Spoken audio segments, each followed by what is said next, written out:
Most sports don't involve sustaining top speeds, but instead rely on quick bursts over fairly short distances. For that reason, the majority of speed work should be done practicing this skill.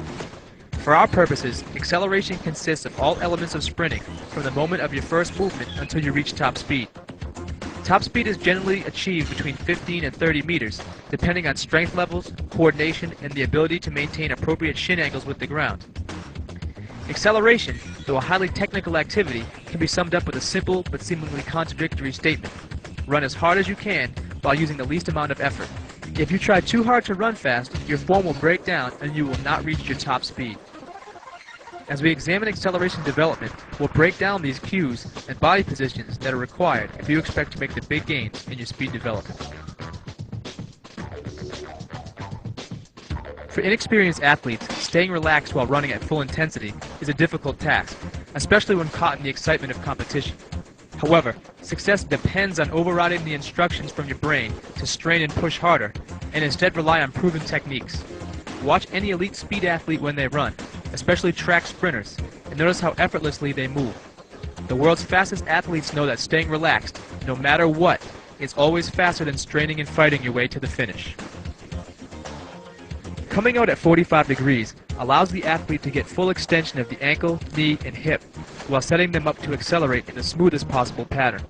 The ability to drive out of a starting position at this angle is based on strength. Athletes with low strength to body weight ratios will pop up and become vertical within the first couple of strides. Smooth, consistent, and efficient acceleration requires physical strength and power.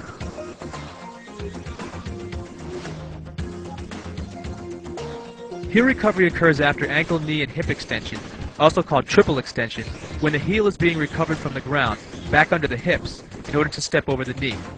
To keep the heel low during acceleration, think about running on hot coals and what the range of motion would be like in that situation.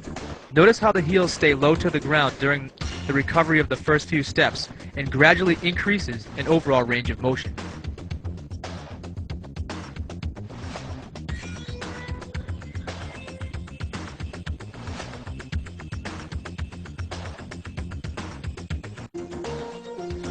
Reaching occurs when an athlete allows their foot to arc out past the knee when running.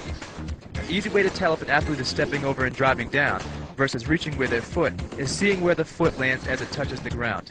If it's directly below the hips, the athlete is in a good power position. As this athlete decelerates, she gives a perfect example of the type of reaching and braking that many inexperienced athletes naturally do when running at full intensity. Notice how, at foot strike, the heel hits the ground first and lands out in front of the hips. This causes the upper body to lean back, effectively destroying the ability to produce power. This is a common occurrence at the middle and high school levels. It is the result of not stepping over and driving down. Athletes cannot run at truly high speeds when running like this.